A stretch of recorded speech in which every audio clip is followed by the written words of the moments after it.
FY25 earnings conference call. As a reminder, all participant line will be in listen-only mode, and there will be an opportunity for you to ask questions after the presentation concludes. Should you need assistance during the conference call, please signal an operator by pressing star, then 0 on your touchtone phone. Please note that this conference is being recorded. I now hand the conference over to Mr. Ashish Kehair, Managing Director and CEO. Thank you, and over to you, sir. Thank you, Sejal. Good morning, everybody. Welcome to the earnings call for Q3. I have with me Bharat, Group CFO, and SGA team, our Investor Relation Advisors. So like every time we do, I will summarize the last quarter and maybe give some outlook or some guidance on how we are looking at the future ahead. And Bharat can then detail the results. And then we can move to the questions that you may have. Pleased to share that we've had a successful Q3 and a very good 9 months. Client assets have grown by about 36% year on year. Revenues until Q3 grew by about 45%.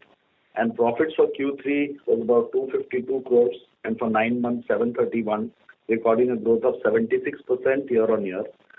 I would sincerely like to thank both our customers for their trust in us and our teams for their relentless commitment. I think that's the dual force behind these outcomes, which continues to be superior to most of the market.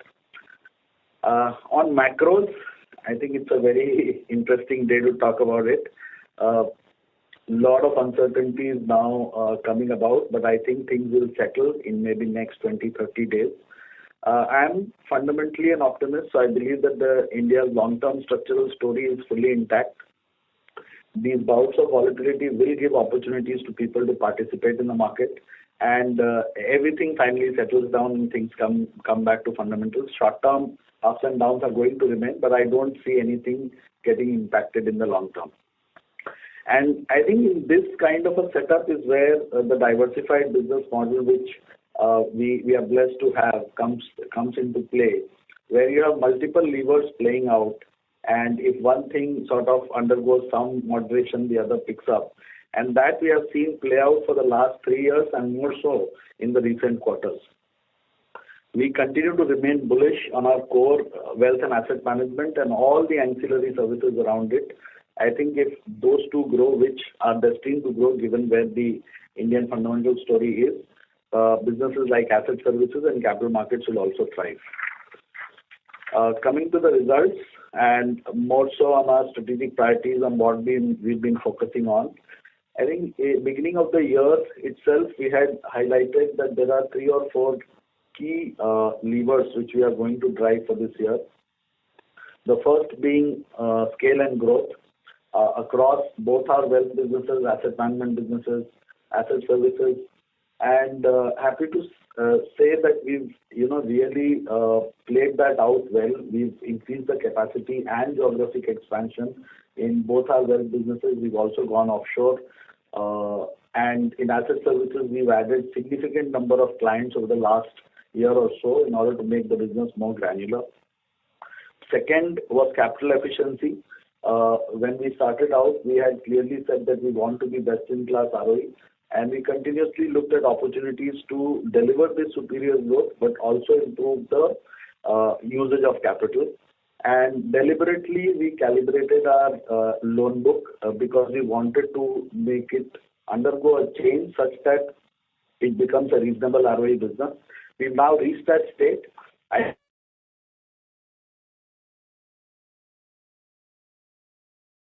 Revenue quality and granularity, this was one of the key agenda points for us, where we said we will now focus on annuity and ARR assets in private and managed products and investment solutions in wealth. And as I said, increase the number of clients significantly in our asset services business so that it becomes granular and extremely resilient. And last was leveraging technology across the board, because if you are aiming for this kind of a growth and capacity expansion, and you want to maintain your handle on efficiency and productivity, I think technology becomes a key player. On all 4 parameters, we are quite happy on how the progress has been made, and I think when we can talk about it more in detail if you have Q&A. Coming to specific businesses, Nuvama Wealth, as I said, our focus continues to be managed products and investment solutions.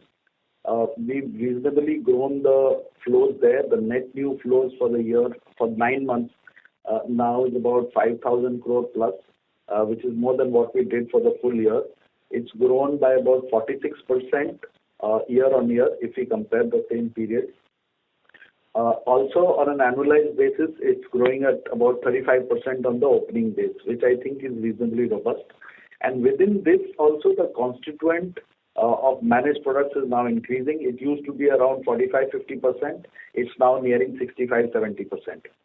So that was one key element. Second, as I said, tech. We have significantly invested in technology and continue to do so in this business. And I've been speaking about one of the solutions which we had launched earlier, the portfolio solution. I think that's one of the kind in its industry. We've done second pioneering development in this space. We've created a product called Nuvama.ai. It's an AI-based training solution because we are hiring in such large numbers. We figured out that a classroom training solution becomes extremely suboptimal to deliver the kind of objectives which you want to do. So we proprietarily developed a solution to deliver training which is one-on-one to our relationship people. And I think there's a significant amount of acceptance by the relationship people on the field. On the loan book, as I said, we deliberately calibrated it because we wanted to improve the quality of the book, which we have now done. You will see that there is a dip in the NII in this business. That is temporary. I just wanted to highlight because of 2-3 reasons. One, I'll take this opportunity to talk about it. We've moved into what is called self-clearing in the wealth businesses. Earlier, we used to clear for the wealth management clients. The clearing used to be done by the asset services division. But for 3 reasons.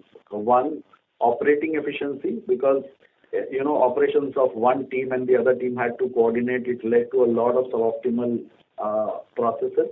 So operating efficiency, margin efficiency for clients, and capital efficiency for the wealth business. For 3 reasons, we have shifted it to wealth. Now the clearing is done by the wealth business itself, which this movement was done in this quarter. And to do this movement, we had to borrow about 800 crores extra for about 45 days, which was a temporary borrowing, which at the end of December was paid back.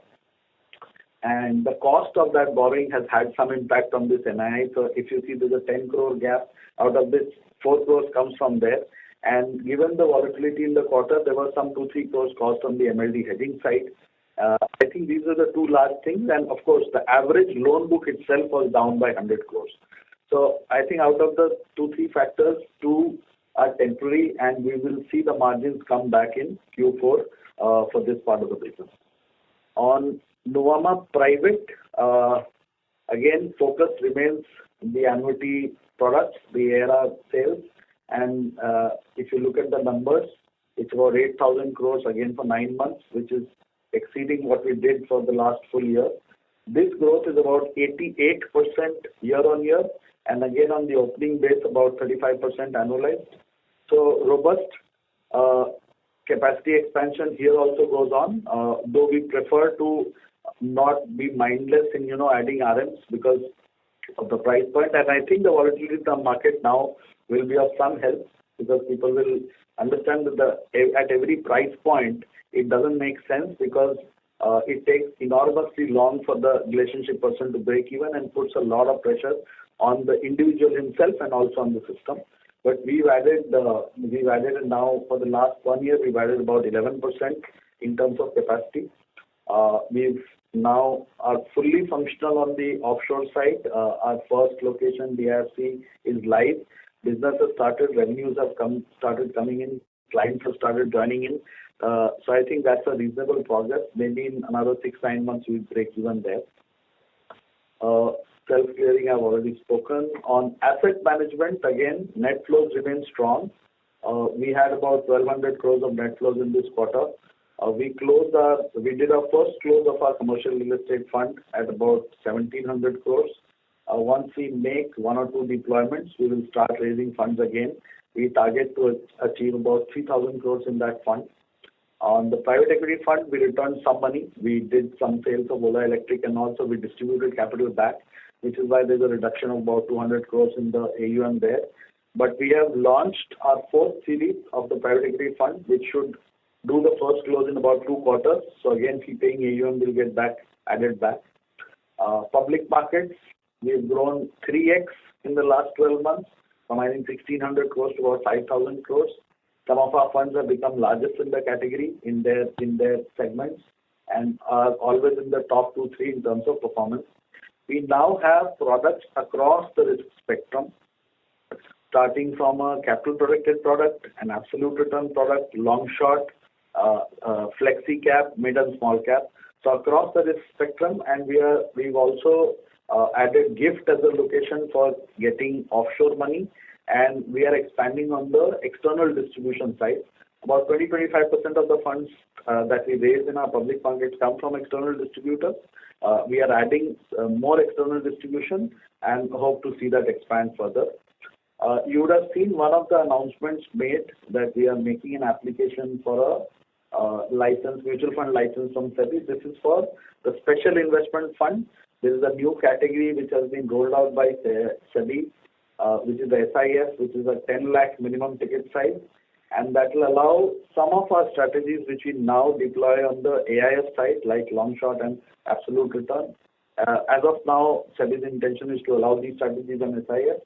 And if this fund has the taxation structure which is similar to MF and not like AIF, which means taxation only on redemption, then I think this vehicle will become extremely efficient for clients. Hence, we want to apply and be one of the first ones to launch this under the structure.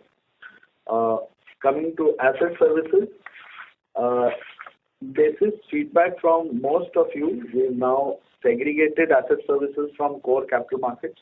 And over the last 1 year, many of you have individually come and told me that you need to segregate that out, which we have done. And I think fundamentally we also agree that the nature of the business is closer to wealth and asset management. In my view, everything is correlated to the markets and the capital markets. It's just the degree of correlation changes, and asset services is, I would say, closer. And hence we thought we'll segregate it out. And the reasons are basically the growth of that business is more linked to the growth of wealth and asset management business in the industry. The revenue stream is more recurring, less transactional. Assets are more sticky, less volatile to move. I think these are the fundamental reasons why we moved. On how we did in that business, assets under custody and clearing have grown by about 57% for the full year. Now we are at 1.3 lakh crores. And as I said earlier on, that we've added significant number of clients. On the domestic side, now our market share happens to be 22% of all incremental AIF and PMS registrations. We are able to onboard them. And internationally, obviously, in the client segment of our choice, we have a dominant position. Coming to the core capital markets now, institutional equities and investment banking. I think equities saw a bit of a tepid quarter this Q3 because of the fall in volumes by about 10% in the market, and I think we've seen about a similar fall. Market shares have been intact. We still have a 6.2% plus market share in institutional equities, which is industry leading. On the IB side, on the other hand, I think that this quarter was reasonably robust. Our capital market income dipped because there was a large transaction on M&A in Q1 and Q2. I think some impact came from there. But if I look at standalone IB BAU, I think Q3 was actually better than Q1 plus Q2. In the market, there were 57 deals that happened across IPOs and QIP and a fundraise of about 1.45 lakh crores. We were able to capture a market share of 18% out of that, 18% about 11 deals and 25,000 crores. So I think and most of it, doesn't get billed in the same quarter. Yes, we have a spillover of billing of Q1 and Q2, but I think the activity of Q3 was significantly higher, which doesn't get fully billed. So you will see the flow through coming in Q4 and ahead. And even the deal pipeline remains significantly strong even now. I think there is some bit of market volatility and price correction, that could lead to postponement of some issues. But once it settles down, I think people will get on with it. This is all from my side for now. I will pass it on to Bharat. He will take you through the detailed numbers across all the metrics in the businesses, and then we can move over to Q&A. Thank you, Ashish. Thank you so much for the setting up the context. Good morning, everyone, and warm welcome to all the participants on the call. See, as before we jump onto the number, as you know that the last quarter actually see a lot of volatility as well as driven by the macro and the geopolitical events. And within India, if you look at, there were a lot of mixed expectations on the results, and similarly the implementation of key regulatory changes, more specifically say SEBI, FNO regulations and all. I think that all kept the market on its toes during the last quarter, and we saw a lot of volatility, and we also saw some bit of hit on our broking revenues also, which is driven by the regulatory changes. So that is also built into the performance.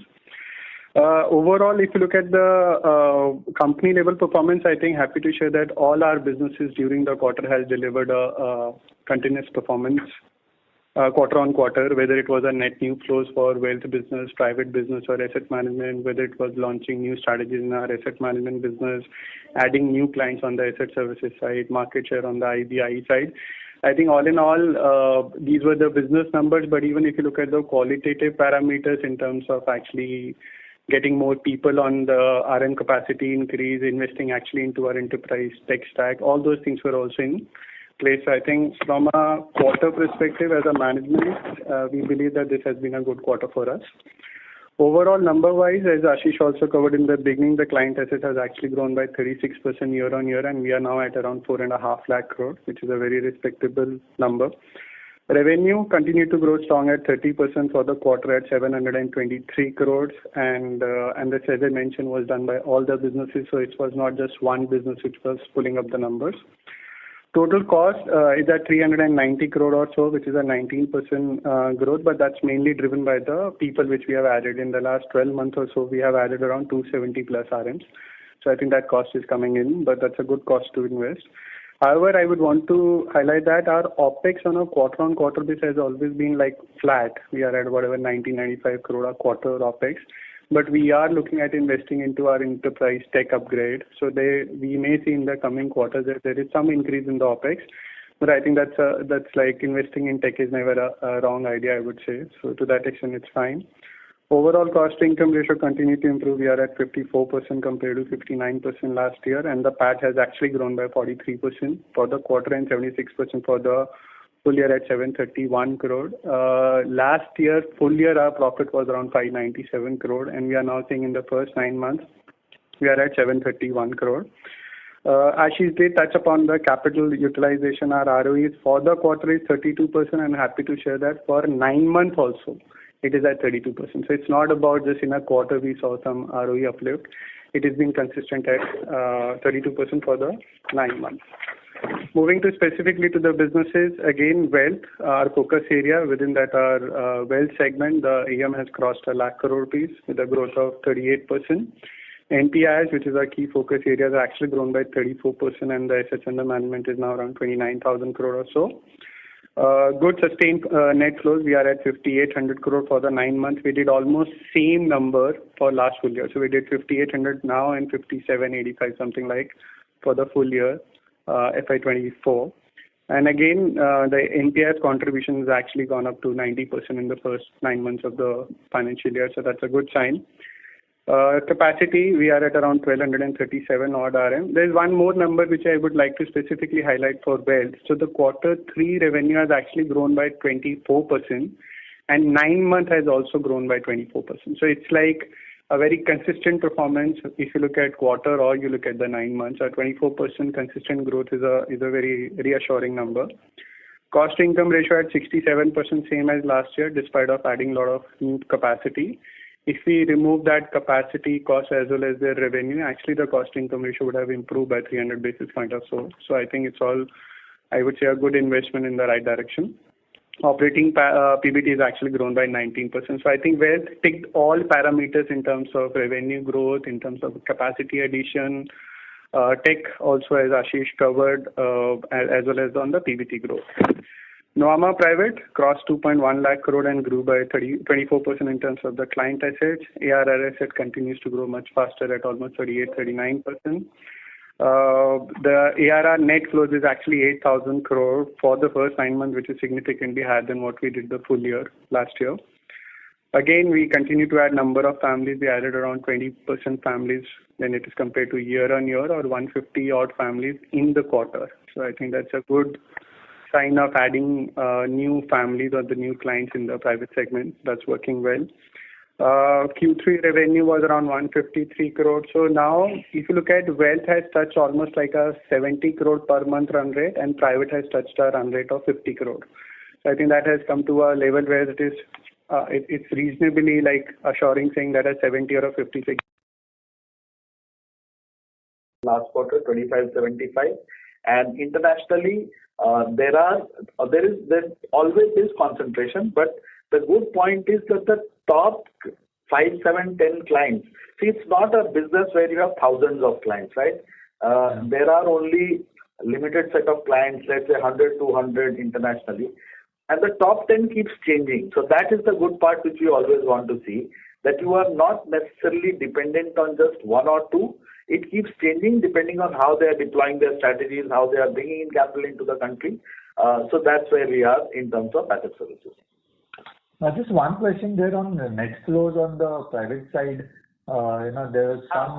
Net flow on the private side, sorry, I missed that. Transactional, there is a negative.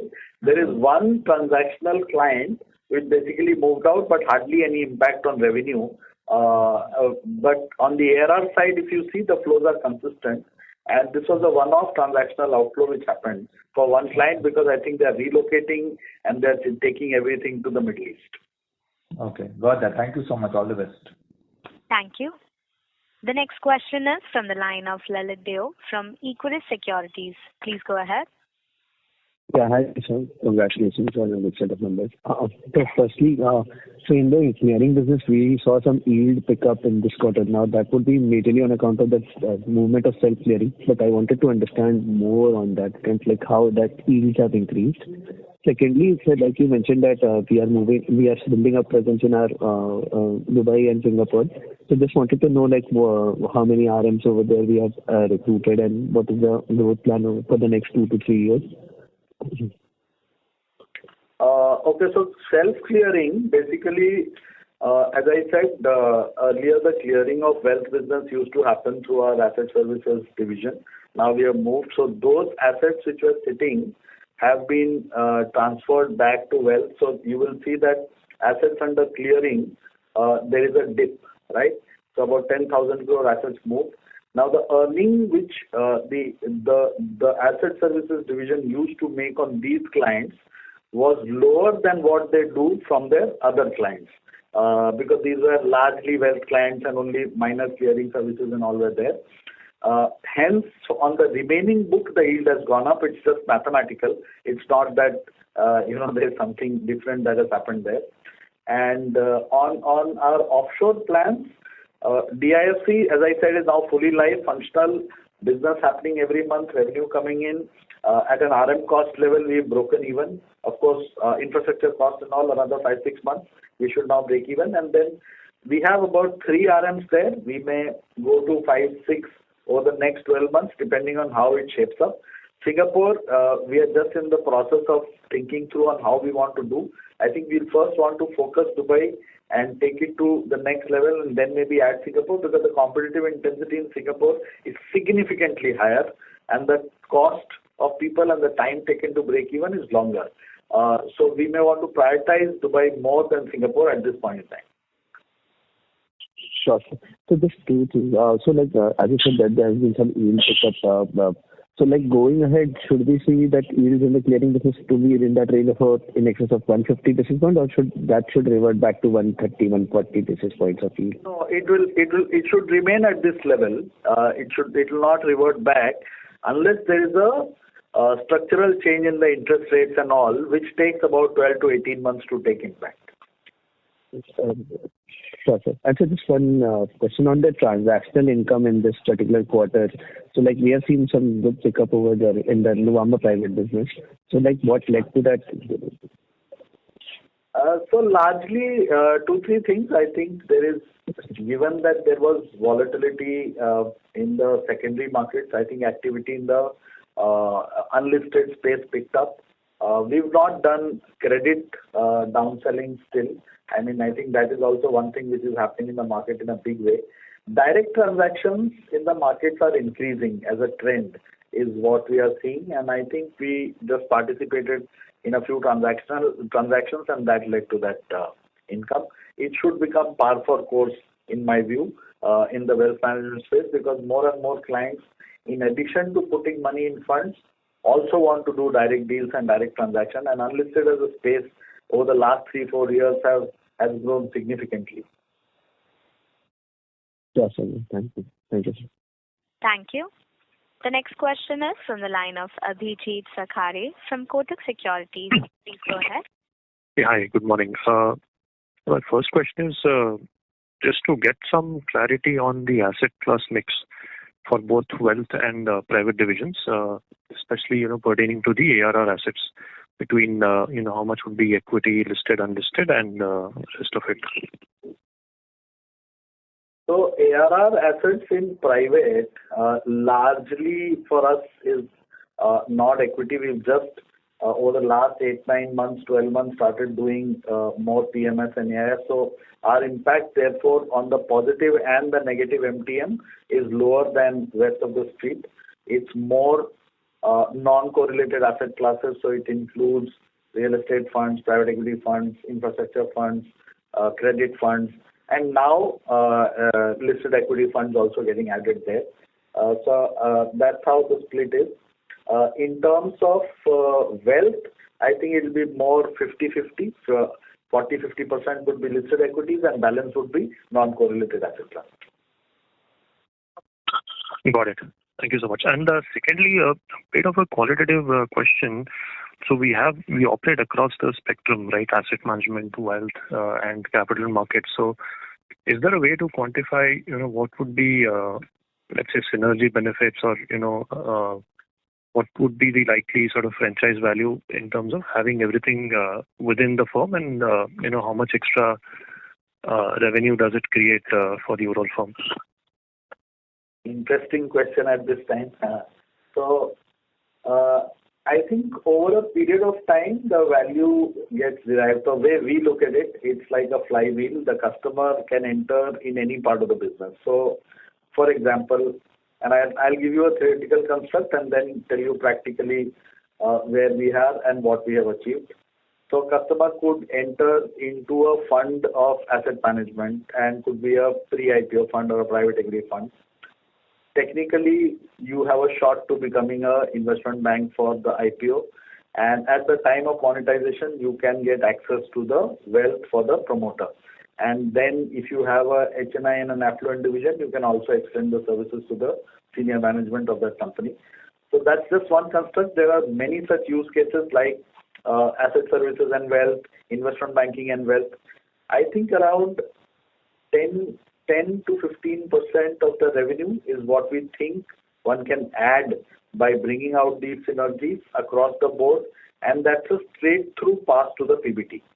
Because there is no extra cost apart from the incentive or the incentive you will provide for creating this ecosystem. That is the only extra cost, but otherwise it's a straight through pass to the PBT. I think that's where we have reached right now, and the areas where we have sort of tried to focus more is between the investment bank and the private division. I think that is where the highest level of synergy lies, and some, let's say, in the mid-cap equity research and wealth division and so on and so forth. But it's an ongoing process. It's easier said than done because people of different businesses take time to understand the nuance of each aspect and why they should do and why it is beneficial for them. But once you taste success, once any individual tastes success, then we've seen that it becomes widespread in that division, and then it follows through from there. Very helpful, Ashish. Thank you so much. Thank you. The next question is from the line of Dipanjan Ghosh from Citigroup. Please go ahead. Hi, good morning, sir. So just a few questions now. Now we've seen 1 month into the quarter.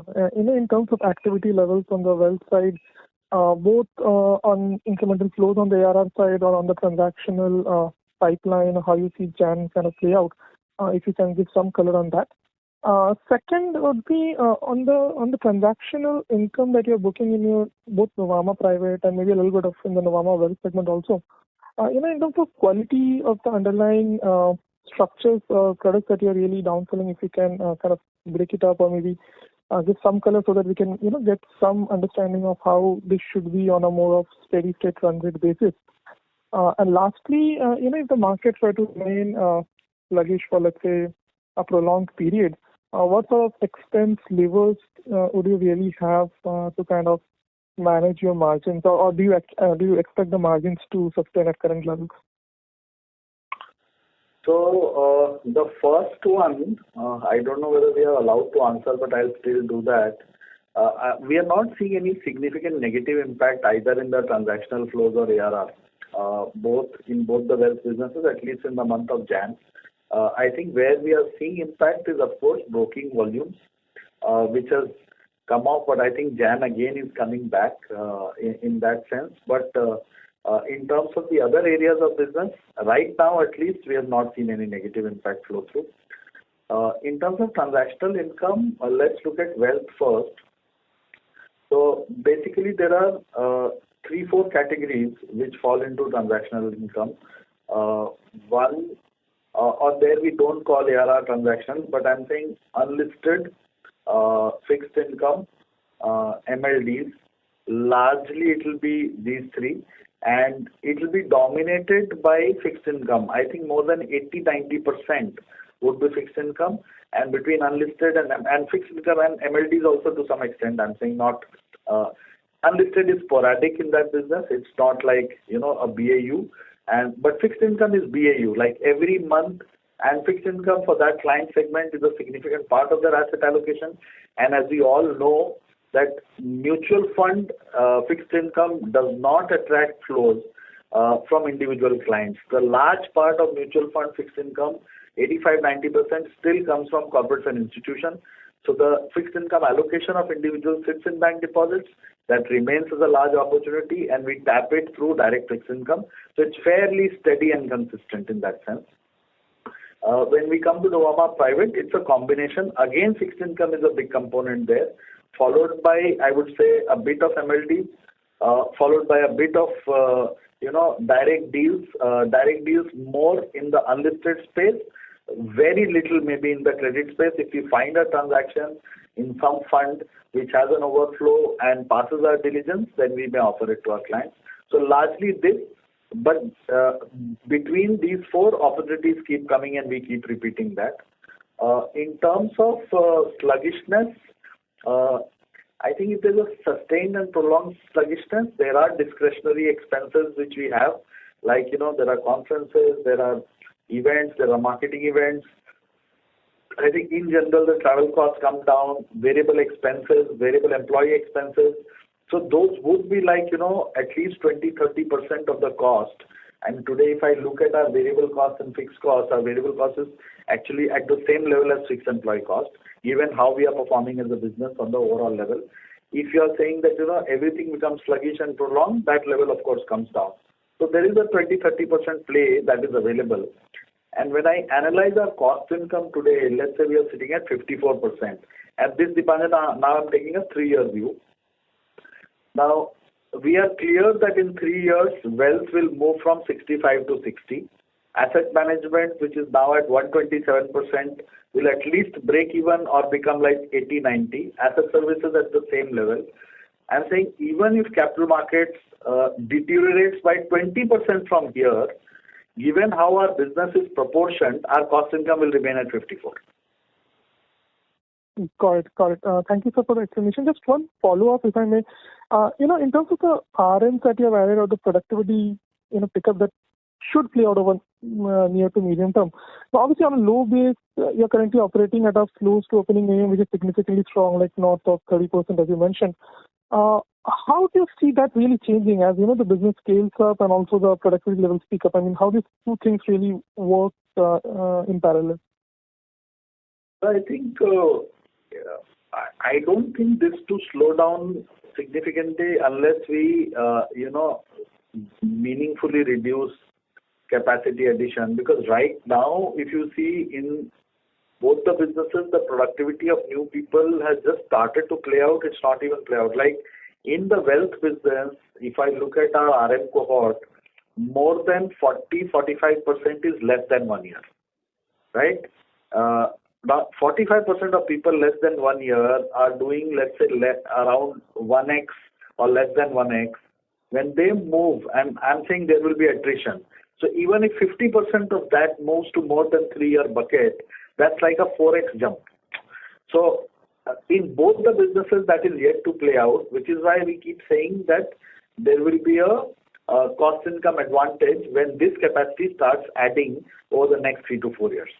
And maybe, 2-3 years down the line on an opening AUM, we may not get 30-35% of incremental flows, but between mark to market and flows, I don't think that to come down below 25% on an overall basis. So if I understand correctly, you're saying that the AUM growth even 2-3 years out should be 25, assuming mark to market is more steady and normalized. Correct. But thank you, sir, and all the best. Thank you. The next question is from the line of Mohit Mangal from Centrum Broking Limited. Please go ahead. Yeah, hi. Thanks for the opportunity. So first is in terms of the RM attrition. So, in the last call you said that, you have RMs in the big league, which actually produces, maximum revenue for us. So just wanted to know, like, in quarter 2, we lost around 2 RMs. So how has been the movement in that category in Q3? I think Q3 was actually 0 loss. Okay. Understood. Yeah. Yeah. The second is in terms of the volatility increases in the market, no? Yeah. The RM attrition also keeps coming down. Understood. Second is in terms of the cost to income ratio, right? You just said that, the wealth will, come down from 65 to 60%. And we have also seen that, the competition is ready to pay more. So are you little confident that, you'll be able to retain those RMs with the lower cost, or in the sense the same cost? Just wanted to understand that. So again, let's segregate both the businesses, and also you have to understand that when you say pay more, it always means fixed cost, right? Yeah. And what people actually make is a combination of fixed plus variable, and variable is largely a function of how much monetization opportunity a platform can provide. And all platforms in wealth management are not equal because of the number of products, access to opportunities, access to in-house products, access to investment banking deals, institutional equity block deals. Everybody doesn't have all this. So the ability of the RM to make money on this platform for their clients is significantly higher, which basically ensures that they end up making a higher variable. And once you have spent some amount of vintage on a platform, to go out and to recreate it, it takes time and long. So you will see that movement of people, when it happens from one place to the other, actually performing people move less. Mm-hmm. It's underperforming who move more, and performing people sometimes move for change in role, change in position, or some significant opportunity. It's not that they keep jumping. So large part of the attrition noise is actually not in the performing bucket in the wealth management industry. And we also face that challenge. When we go out and we want to recruit, it's not easy to get performing people, even from moderately successful platforms. Mm-hmm. Understood. And any, change in the fixed cost to variable cost component, any change in the formula for that for RMs, or is it has remained same as? No, largely same. No, nothing. Don't change. Okay, thanks, and wish you all the best. Thank you. The next question is from the line of Vivek Ramakrishnan from DSP Mutual Fund. Please go ahead. Hi, congratulations on a great performance. My questions were on the loan book only.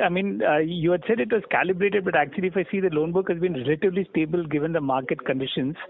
So I wanted to know, in terms of calibration or better quality of loan book, what have you done? Is it just more granular in nature? And how do you expect to grow this? Is it the number of clients, because the market remains a volatile thing? Thank you. So You have to understand our loan book. It's not necessarily margin trade financing, which is linked to the levels of market and market activity. We have loan against shares. We have ESOP financing. We have loan against AIFs funds, which typically wealth clients take for either leveraging and improving their returns in those funds or for temporary liquidity. Margin trade financing is a small component of our book, which is more correlated to the market. What we have done is that in some cases, like in our ESOP loans or loan against shares, people used to, I'll just take one specific example and that will give you a sense. Like people used to borrow against their ESOP and then sit on it and, for a year, 2 years time. And we thought essentially that, in a rising market, that was an okay thing to do for the client. But given where we are right now, it may not be very wise to be leveraged and hold on to your ESOP when valuations are sitting at this level. So that was one point of view which was client related. And therefore, we said that we want them to borrow, yes, fine, exercise, but then sell and diversify. So we changed the structure of our rates. We made it extremely competitive, less than 30 days, and then increased post 30 days. So that induced the behavior of people moving out and moving into other assets. So the book remained same, but more people borrowed. And your ROE also improved simultaneously in the process because you have a processing fee. On selling, you have a brokerage, which if you annualize 12 times, it increases. So that gave us the capacity to access more clients with less capital and overall led to an improvement of ROE in the business. Now with this in place, we can expand our book size. We can go to more corporates, we can add more clients, we can allow more people to borrow, but we don't want to, when I said we can grow the loan book, I want to make myself clear, we don't want it to become some dominant contributor of our revenue, but like 1 year we've kept fairly steady. We can now look at it increasing with the size of our scale of our business and not just remain flat. Excellent, sir. Wish you all the best. Thank you. Thank you. The next question is from the line of Ashish Agrawal from Oaklane Capital. Please go ahead. Yeah, hi sir. Sir, I have a question on the ownership. So what is your view on PAG's long-term ownership in the company? Also, how does PAG add value to your company? Basically, you have mentioned that it adds strategic value. So how does it add value? So yeah. What was your first question? So what is your view on the PAG's long-term ownership in the company? Oh, okay. So see, PAG essentially is a fund, right? And it's like Blackstone, Advent. So they have, and this is largely a alternative investment fund, and private equity happens to be one of their key areas, and India now happens to be one of their key sort of investment thesis. And we are a reasonably successful company in their portfolio. The fund life is up to 2030, but any private equity fund always, enters into an asset with a view to exit at a point in time. So it's never like permanent. So they will explore opportunities in their normal course of business. We wouldn't know more than that. In terms of strategic value, see, I've always maintained that, when a private equity actually enters into an asset, it's clearly entering to create value in different components of the business and take the multiple higher, valuation higher. So in a sense, it's completely aligned with all the shareholders. And the way they add value is they will find pockets where, are there businesses where your operating efficiency is low, your capital efficiency is low, or are you not looking at some strategic target market which you should be looking at?